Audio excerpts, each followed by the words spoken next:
Последно што беше реакцијата на Маđовска и на незината колешка Ѓуркова, Александра, кои работат во Институтот за македонски јазик Крстен Мисирков. Меѓутоа, тие поднесоа вчера предлог до владата да се повлече овој закон, предлог закон. Меѓутоа, според мене, ова би имало многу поголема тежина кога за овој предлог би застанал институтот во целина, а не да се издвојат само две експертки професорки кои работат таму. Јас разбирам дека околу ова прашање и околу ова иницијатива веќе подигната голема политичка бура, се прават притисоци, се со цел веројатно да се избоксува да се повлече овој предлог, за да не останат некакви траги дека имало негативни реакции по повод овој предлог закон.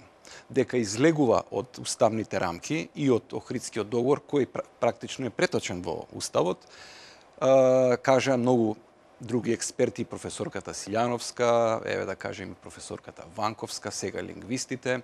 Ние анализираме веќе трет пат во низа овој закон, кој своја основа има во Уставот од 1974 година на СРМ. Значи, во Македонија и во тогашна Југославија малцинствата имаа право да ги користат својот јазик, својот мајчин јазик, но секогаш се водело сметка македонскиот јазик да биде заштитен и да биде јазикот кој ќе ги спојува сите етникуми во земјата и да биде јазикот на комуникација со странство. Овој пат, за жал, се издвојува албанскиот јазик како посебен, тој се изедначува со македонскиот, речиси на сите нивоа и практично ние веќе зачекоруваме во еден проект кој се вика двонационална држава.